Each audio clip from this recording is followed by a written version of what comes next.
Não sei quem é não, mas depois eu quero conhecer. Contribuiu muito com as perguntas. Não serão todas as perguntas respondidas, mas selecionamos algumas para que os irmãos possam estar esclarecendo a dúvida dos irmãos.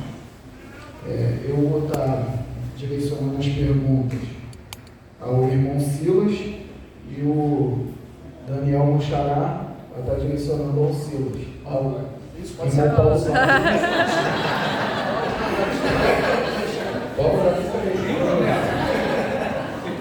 Tem problema. Enfim, acho que todo mundo entende. Vamos lá, a primeira pergunta.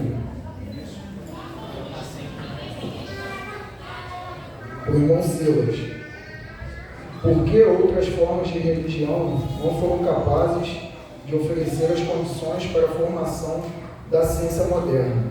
A palestra, justificando a pergunta, a palestra chamou a atenção para o legado da fé cristã e as relações com as sociedades ocidentais.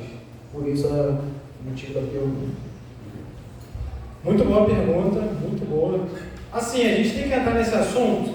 Não, mentira, não vou pastor. Falei que estava aprendendo. Mas vamos lá. A gente tem que chegar nesse momento entendendo que a graça comum de Deus vai atuar em incrédulos e em pessoas de outras religiões também. Então, existe contribuição na ciência e em vários ramos da humanidade que vem de pessoas que não são cristãs e não tem problema nenhum nisso. Isso manifesta a misericórdia do nosso Deus. Nós cremos nisso. Agora, a forma que o cristianismo foi mais proeminente mostra que a mão de Deus esteve o tempo todo conduzindo o seu povo. Então a gente olha para o passado, como o pastor Paulo demonstrou nesses milênios de história da igreja, que começa pelo povo judeu, nós temos um povo que foi subjugado por vários outros povos, foi escravizado em vários momentos diferentes, a história dele tentou ser apagada várias vezes.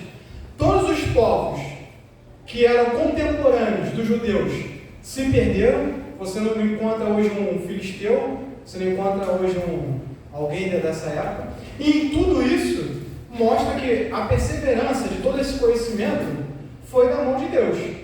E aí, chegando agora na era moderna, junto com a igreja, a mão de Deus iluminou também a mente humana. Porque a nossa fé, ela é uma fé racional. Então, nesse processo de desvendar as vendas, tirar as vendas dos nossos olhos, é o Espírito Santo iluminando a nossa mente para compreender mais da manifestação dele na natureza, em todos os ramos onde os cristãos têm sido cada vez mais preeminentes. Então, de fato, é enxergar a grandeza de Deus em tudo isso.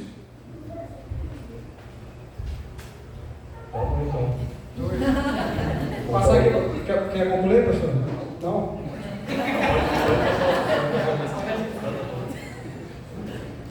Espera. O que pode perguntar? Se foi o meu pai que perguntou. Vou perguntar para o pastor Tom Vale. Essa pergunta aqui está com um tom de desespero. Ele botou até ponto de interrogação com exclamação no final. Está uma pergunta um pouco desesperada. Quais critérios a igreja primitiva e a história da igreja utilizaram para definir o cânon que reconhecemos como livros inspirados? Então, vou retomar os tripé, né? Existe um tripé que eu mencionei, e tanto para o Antigo Testamento quanto para o Novo Testamento havia um tripé. No Antigo Testamento você tinha os profetas, ele precisava ser um profeta reconhecido na casa de Israel. Os livros tinham que ser escritos, um livro tinha que ser escrito predominantemente em hebraico, porque poderia. Nós temos o caso de alguns textos em Ezequiel, Daniel, que foram escritos em aramaico, parte do texto, e temos também, além desses dois pontos aí, de ter sido um profeta escrito predominantemente em hebraico, a aceitação da comunidade judaica. Isso para a gente falar de Antigo Testamento. Quando a gente aplica o mesmo princípio para o Novo Testamento, a gente tem o mesmo princípio, só que não mais de profetas. Você precisava ser escrito por alguém reconhecidamente apóstolo, né, da igreja.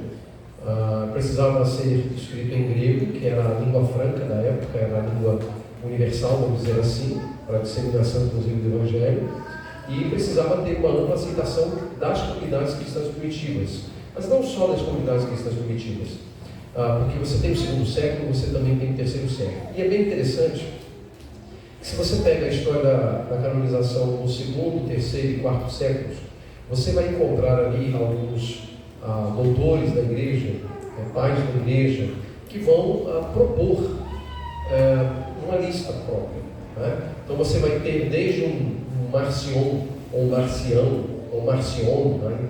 A pronúncia vai variando de acordo com o autor, que era alguém que manifestava completo antissemitismo. Ele dizia, por exemplo, que teria que ser expurgado do Novo Testamento tudo que lembrasse o judeu. Tudo. Então, por exemplo, cartas inteiras, como Hebreus, deveriam ser colocadas para fora, Deus não pode estar com os judeus. O próprio Romanos 11, como o Silas está falando aqui, os evangelhos, em sua boa parte, deveriam ser preteridos, porque ele era um antissemita e ele era um grande herege, ele foi um grande herege dentro da igreja. Mas você tinha outras pessoas importantes, pais da igreja, que também estabeleceram o cânone, né? Que tinham uma percepção. E à medida que o tempo passou, houve um consenso, chegou a ser um consenso. Isso é bem interessante, porque não houve uma assembleia, no que diz respeito ao cânone do Novo Testamento, não houve uma assembleia para decidir, não foi uma reunião ali em alguma região da Europa, ou mesmo do norte da África, ou do Oriente Médio, que tenha tomado essa decisão, definido essa questão. Isso foi um processo muito natural. Então, basicamente, o tripé é esse, em se tratando de Novo Testamento, ter sido escrito por um apóstolo, ou ter estado sob a supervisão de um apóstolo, ter sido escrito em grego e ter o reconhecimento das comunidades cristãs primitivas. Ok? Silas, por que a cultura atual ignora o legado do cristianismo? Existem razões principais que você poderia apontar? Isso é bem recente, tá? Para a nossa geração, parece ser que a gente já nasceu num mundo assim, então parece que isso é muito antigo.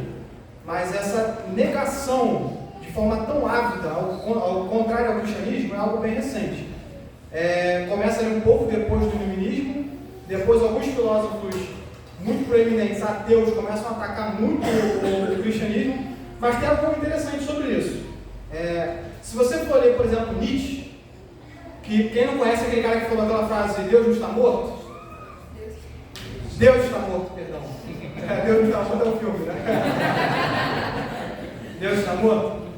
Ele foi muito influente. E é interessante que nos livros dele, pelo menos um que eu li, ele dá certeza que a fé cristã em poucas décadas ia acabar. Ele dava certeza, assim, a fé cristã acabou. Em pouquíssimas décadas ela vai acabar. Depois disso, a gente vê o marxismo, principalmente o marxismo cultural, se infiltrando nas universidades, trazendo essa ideia de que ser cristão é necessariamente ignorante, que as bases de fé nossa são bárbaras e tudo mais, o conceito de família é algo ultrapassado. Só que, como eu falei, isso é muito recente, e a gente tem observado que nos últimos anos esse movimento está em flexão, ou seja, a igreja começou a ser muito atacada, foi perdendo espaço, mas a gente está começando a virar um jogo agora. A gente observa que as projeções é que no futuro o mundo vai ser mais religioso do que é hoje. Hoje nós conseguimos encontrar mais pessoas influentes nos ramos da ciência e nos locais onde tem espaço de local de fala, defendendo a fé cristã. Um exemplo disso são os podcasts. Quem acompanha muito aí? Podcast, exatamente. Ficou assim, eram vários, um atrás do outro, com pessoas renomadas hoje, na área da ciência, na área das humanas, defendendo a fé cristã. Debatendo com outros caras, assim, de forma bem igual, de forma muito interessante. Então, assim, a minha resposta é que houve esse ataque. Esse ataque não é muito antigo, talvez tenha 200, 300 anos no máximo, e eu acredito que a gente está agora num momento de inflexão. O Paulo Vale, acho que o Paulo Vale. Talvez, assim, só agregar o aspecto de que a igreja, ela vive vou usar essa palavra porque não me ocorre melhor agora, um paradoxo. Porque, ao mesmo tempo que a igreja, ela vem, as pessoas que compõem a igreja, elas vêm adentrando nos espaços públicos e nos espaços acadêmicos também, no campo da pesquisa. Hoje nós temos muitos mestres e doutores no contexto da própria igreja, né? Isso é geral. A gente tem um outro lado no mundo que é altamente hostil à fé cristã. E conseguir entrar no mundo acadêmico na condição de cristão não é para qualquer pessoa. Porque uma coisa é você se identificar como cristão, mas isso não tem desdobramentos, por exemplo, na sua vida acadêmica. Porque veja só, um cristão ele precisa partir de fundamentação teórica cristã. Se Deus criou o universo e Ele crê nisso, isso é um pressuposto. Se Ele abandona esse pressuposto, Ele abandona a cosmovisão cristã. Nessa categoria Ele não pode sequer ser chamado de cristão. Nessa categoria não. Ele até pode ser. E talvez ele esteja vivendo ali quase uma esquizofrenia. Mas é um grande desafio que a gente tem hoje. No mundo acadêmico você tem muita gente competente, gente que está dentro da igreja, mas eu tenho um temor. É um temor de que os mestres e doutores que estão dentro da igreja, que estão empenhados em grandes pesquisas no mundo afora, eles estejam abrindo mão dos seus pressupostos de fé. Daí a gente volta ao ponto que eu citei aqui, que é o da ciência. A ciência como um elemento mais elevado, inclusive, do que a própria Escritura. Só um comentário, inclusive, eu tenho percebido muito isso. A gente está falando de apologética aqui, aí eu citei os podcasts, está ficando muito na moda isso. Só que o problema da igreja brasileira é muito mais fundamental. Como o pastor Paulo falou, eu tive essa semana uma experiência. No meu Instagram, de vez em quando aparecem uns vídeos de teologia, né, interessantes. Geralmente é bobagem, infelizmente, mas às vezes aparecem uns vídeos bons, né, do Nicodemo e tudo mais. E aí me chamou a atenção que apareceu um vídeo de um cara que eu não conheço, não sei quem é, mas ele estava falando basicamente da doutrina de que Cristo se fez pecado por nós. E ele explicou muito bem essa doutrina. Deu as implicações disso. Eu gostei e falei, caramba, que legal, não conheço o cara, mas ele foi cirúrgico. E aí, para minha felicidade, eu fui abrir os comentários e, assim, de forma assustadora, a maioria dos crentes estavam rejeitando essa doutrina. A maioria não tinha sequer tinha ouvido falar, que heresia. E a ideia básica deles é que Jesus é só um bom conselheiro, que veio aqui para ensinar um caminho. Então, o problema da igreja, a gente está falando de apologética, um assunto legal para se abordar, mas o problema fundamental da igreja brasileira é que as bases de fé não estão consolidadas. A igreja brasileira está tropeçando no que é central no Evangelho. Não tem como a gente falar de apologética se você não sabe as razões da sua esperança. Pastor Paulo, a segunda pergunta diz assim: como podemos ter certeza de que o cânon protestante e não o católico contém livros verdadeiramente inspirados por Deus? Boa pergunta. Vamos lá. Primeiro, precisamos entender que, no que respeita ao cânon protestante, é o mesmo que está na Bíblia Católica.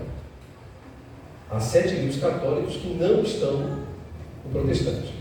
Então, assim, precisamos olhar a pergunta do ponto de vista dos 66 livros, mas também precisamos olhar do ponto de vista dos 7 livros.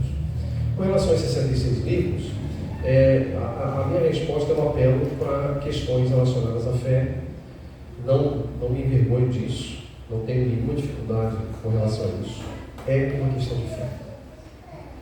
Só que a fé, ela não é achismo. A fé ela é produto das intervenções históricas na vida de Deus na vida do seu povo e nas nossas vidas individualmente. Aqueles que têm o hábito de ler, de estudar as Escrituras e que se devotam a obedecer as Escrituras, sabem que obedecer as Escrituras é um caminho de bênçãos. Sabem. Eles têm a certeza, a própria convicção, a própria experiência. É um elemento de fé. Eu não vou apelar aqui para nenhuma resposta científica. Eu vou apelar para a questão de fé. Então existe um primeiro elemento que é a fé. Aqueles que estão em Cristo sabem, têm um testemunho interno do Espírito Santo. Aqueles que estão em Cristo têm um testemunho da verdade dos seus corações. E por isso eles amam as Escrituras. E por isso eles pregam as Escrituras. E por isso eles ensinam as Escrituras. E por isso eles buscam viver as Escrituras. E isso traz desdobramentos e contentamento e alegria e bem-aventurança para a vida. É uma questão de fé. Eu não posso exigir que quem não ama as Escrituras, não lê as Escrituras, tenha a mesma experiência daqueles que estão em Cristo lendo as Escrituras. Então, esse é o primeiro ponto. Então, esse é o elemento que testifica, uma obra interna do próprio Deus no nosso coração, que leva-nos a amar cada vez mais a Escritura, à medida que vemos que ela é verdade que se cumpre na nossa própria vida. Ela é verdade que se cumpre na nossa própria experiência. É um caminho de fé, é fé. Mas não é uma fé burra, ela não é uma fé louca, ela não é uma fé que se ampara em elementos movediços. Ela está amparada na verdade, que se solidifica na mente e no coração de todo aquele que vive aquilo que a Escritura ensina. Com relação aos 7 livros católicos que estão lá, ainda que possa haver neles valor de caráter histórico, e pode haver valor de caráter histórico, não há problema nenhum, ele foi escrito em um tempo, por uma pessoa, para um determinado contexto, não há problema algum, mas ele não é considerado uma regra de fé por causa dos padrões que eu estabeleci, não, que na verdade eu apontei para vocês há instantes atrás, ter sido escrito por um profeta, aceito pela comunidade de Israel, okay? E predominantemente hebraico. Esses livros católicos não foram escritos por profetas, não foram escritos em hebraico e não são aceitos pela comunidade de Israel, que são os herdeiros imediatos das revelações iniciais de Deus. Foram judeus. Durante 1000 e tantos anos foram judeus. E eles não entendem que esses textos sejam de fato canônicos. Além da razão, da motivação, que era corroborar certos dogmas, alguns dos quais eu mencionei aqui, por exemplo, a doutrina do purgatório. Se um católico crê na doutrina do purgatório, ele crê por causa de 1 ou 2 livros desses 7 que vão ensinar isso aí. Os outros 66 que fazem parte da nossa Bíblia não falam sobre isso, não tratam disso aí, não há fundamentação bíblica para esse tipo de doutrina. Então, eu diria que, por um lado, existe o elemento da fé, ele é determinante, e a fé não é uma coisa burra. A fé, como é que diz o autor aos Hebreus, a fé é um firme fundamento. Primeiro é um firme fundamento, não é movediço. É o firme fundamento das coisas que se esperam. E a prova, olha a cultura, ela é a prova, ela é a certeza das coisas que você vê. Então veja como o contexto bíblico, o conceito de fé no contexto bíblico é muito diferente do nosso contexto. Em que algumas vezes é mais ou menos você levantar e dar 3 pulos com o pé direito de manhã. Ou 3 vezes por manhã, vai dar tudo certo. Ou vai ali no horóscopo de crente, tira um versículo da caixinha de promessa, e aí vai dar tudo certo. Interessante, só tem promessa, não tem maldição nenhuma ali. O cara vai colocar todos os 31 versículos da Bíblia e você escolher um. Porque promessa é bom, gente. No horóscopo lá de crente, você tira um versículo e vai ficar tudo bem, porque só tem coisa boa. Só tem coisa boa lá. Só tem coisa boa.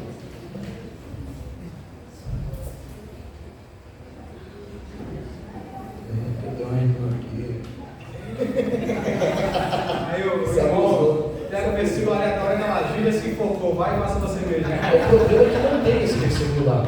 Não tem. Esse versículo não tem lá. Se tivesse, vai que o cara vai ver, né? Faz o diverso.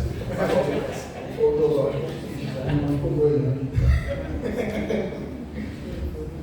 Irmão Silas, o Jesus histórico é o mesmo do Jesus da fé? Existem diferenças entre ambos? Seria o Jesus dos Evangelhos uma imaginação da igreja primitiva? O Jesus histórico aceito amplamente pela comunidade científica não é o mesmo que o nosso. Porque, na verdade, o Jesus histórico amplamente aceito, ele tem um vácuo de informação sobre ele. Basicamente não tem nada. Tem alguns elementos ali, que era um líder judeu, foi crucificado, morreu pelo Império Romano. Além disso, para você poder ter mais informações sobre esse Jesus, vai ter que ter o elemento fé. E aí vai ter que ter a Bíblia. A Bíblia é de fato o documento, o conteúdo, o livro onde a gente vai ter com mais detalhes quem era esse Jesus. E o porquê esse Jesus, homem, também era Deus. Qual foi a outra pergunta depois? se existe diferença entre ambos e se Jesus dos Evangelhos seria uma imaginação da igreja primitiva. Não tem diferença, o que tem é a ausência de informação. Se a gente fosse pegar o que de fato dá para se atestar pelos historiadores, é quase nada.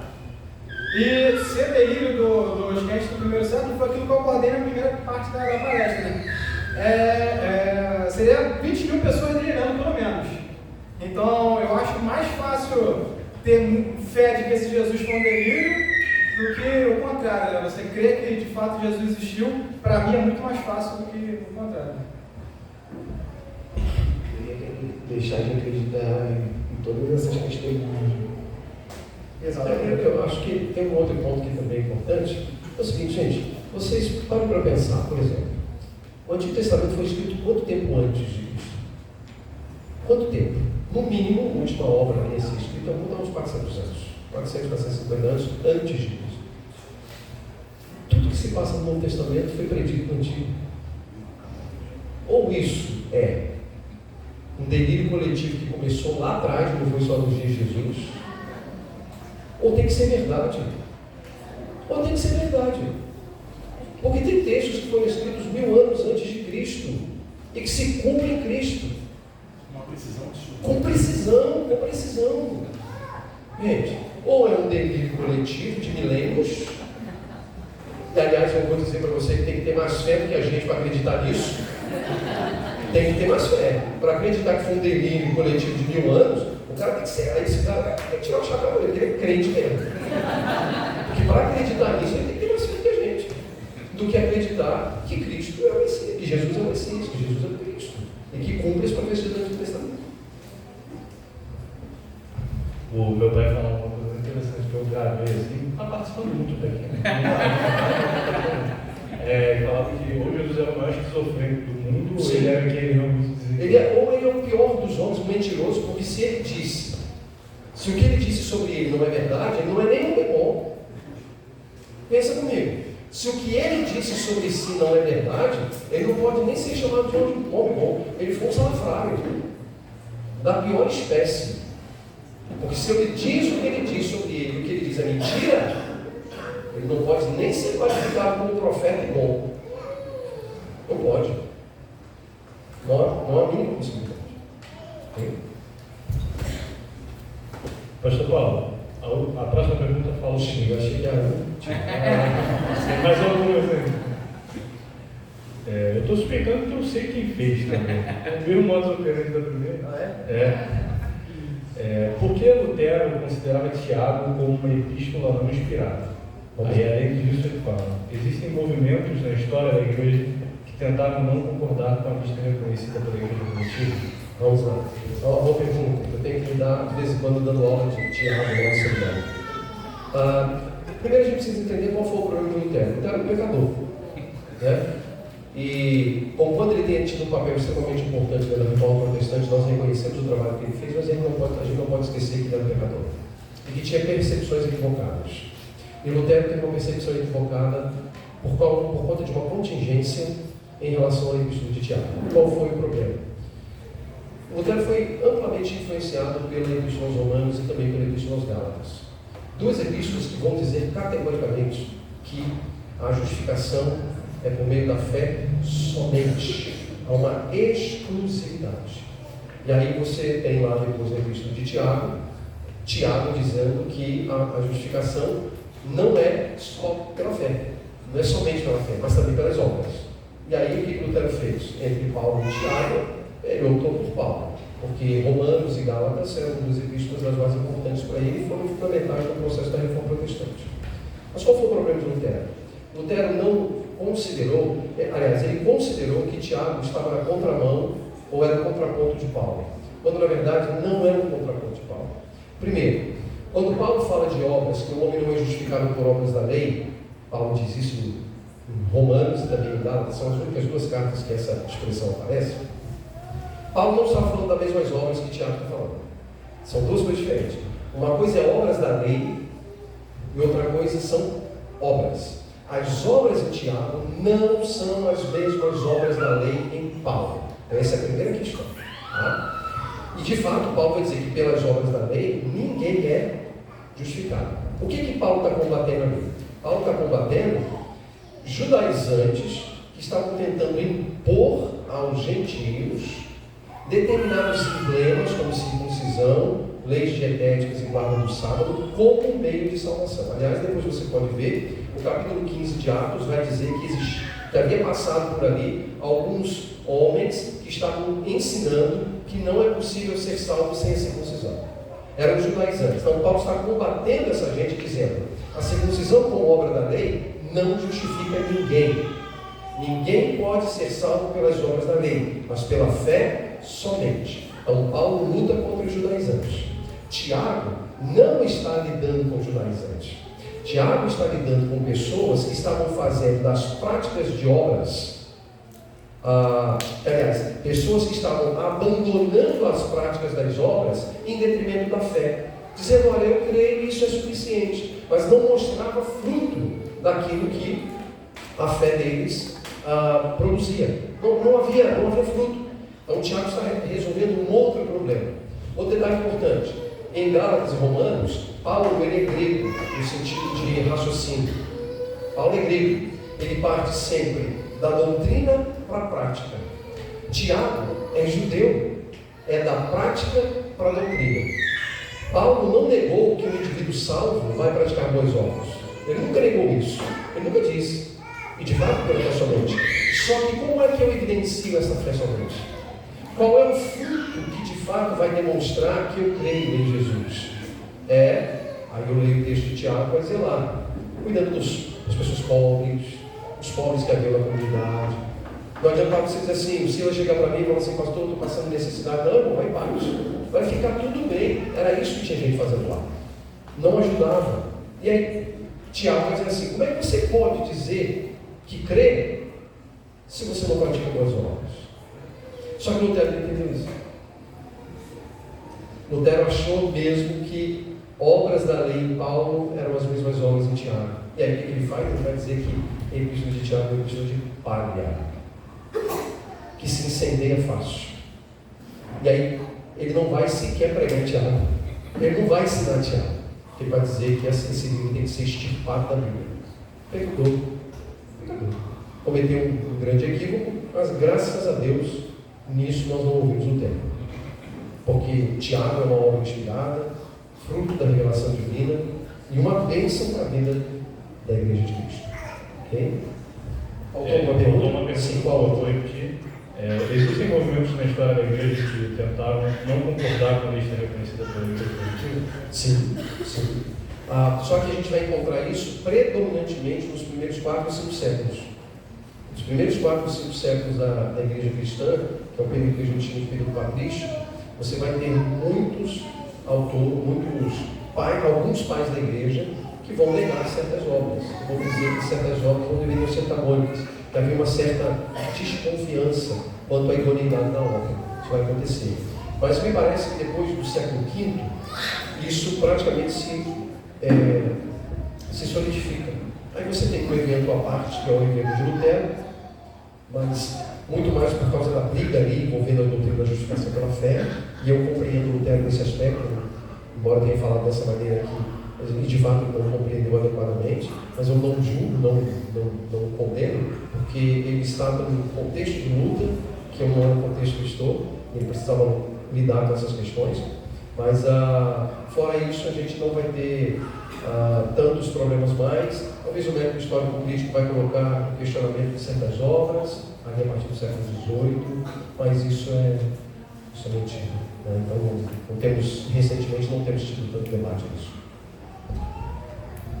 Irmão Silas, temos evidências da ressurreição de Jesus, porque esse fato é importante para a fé cristã. Ainda bem que não foi feito para mim. Mas o pastor vai completar depois.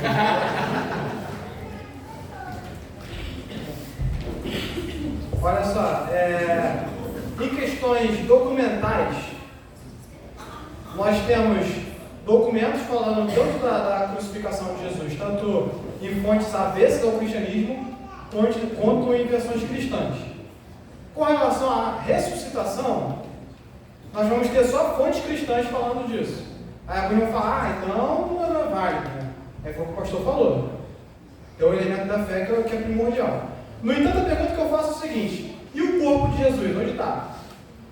Alguns vão dizer que não, o corpo de Jesus ele foi retirado pelos romanos, escondido, porque senão seria usado como adoração. Lembram disso? Alguém já ouviu essa versão? Que o corpo de Jesus foi retirado, escondido, que senão seria usado, ia ser um local sagrado, ia ser usado para adoração. Aí vamos lá, aí questão de fé. Qual que é mais fácil? Acreditar que seria adorado um morto ou seria adorado uma pessoa que ressuscitou, que venceu a morte? Então, se de fato Roma tinha essa pretensão, eles foram muito burros. Não é verdade? Eu sinceramente, tenho muita dificuldade em acreditar nisso. Para mim, todas as evidências apontam não só na crucificação de Jesus pelo Império Romano, mas também pela sua ressuscitação. Sua ressurreição.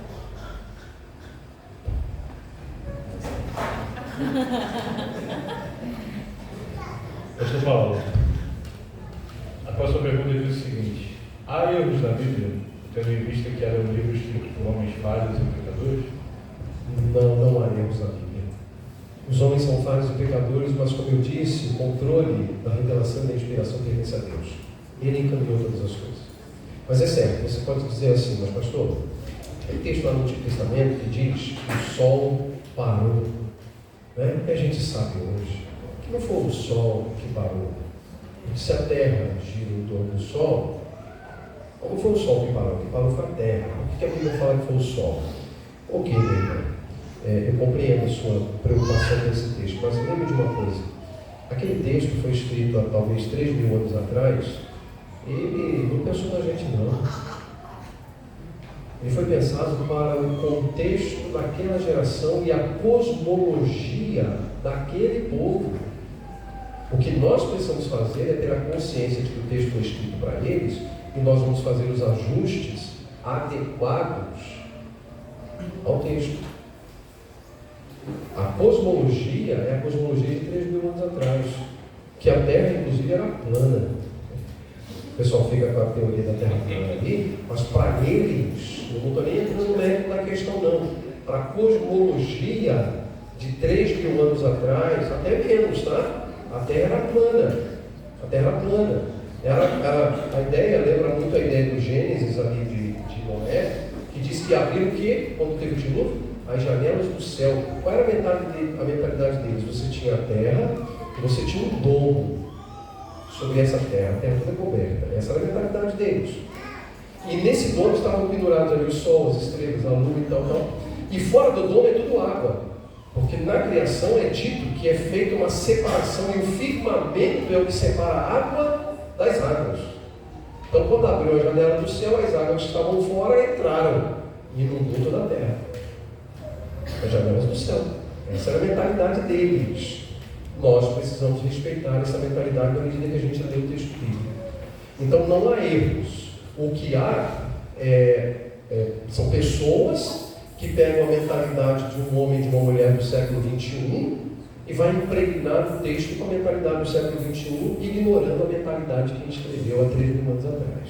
Se a gente olhar para a mentalidade que a gente escreveu há 3.000 anos atrás, a gente não vai ter dificuldade nenhuma, porque eles estavam respeitando a cosmologia, que era o conhecimento que eles tinham da dinâmica do mundo. Então não tem erros. Não tem erros literários, como eu disse, que possam alterar doutrinas fundamentais da fé. Não há, irmãos, não há. Fiquem em paz com isso, porque não há. Você pode buscar aí, pode buscar coisas concretas, pode pesquisar. Não há. E quanto a essas questões, na verdade, o que a gente tem? A gente tem elementos que precisamos levar em consideração. Porque eu disse certa vez que nós somos peixinhos em um aquário examinando peixinhos em outro aquário. Se a gente não considerar o outro aquário, a gente vai sempre fazer a leitura a partir do nosso aquário. Então, temos que tomar cuidado com relação a isso. Então, erros não há. Pode haver aí alguns aspectos que que devem ser devidamente entendidos, levando-se em consideração, por exemplo, a cosmologia da época, daquele tempo. Amém, irmãos? Quero agradecer a participação do irmão Silas e do pastor Paulo Vale. Agradecer também aos irmãos que enviaram perguntas. Ainda tinha mais algumas perguntas separadas, mas nossa irmã cerimonialista aqui falou que já encerrou o nosso tempo. Então, vou chamar o pastor Hermes para poder dar as considerações finais e encerrar o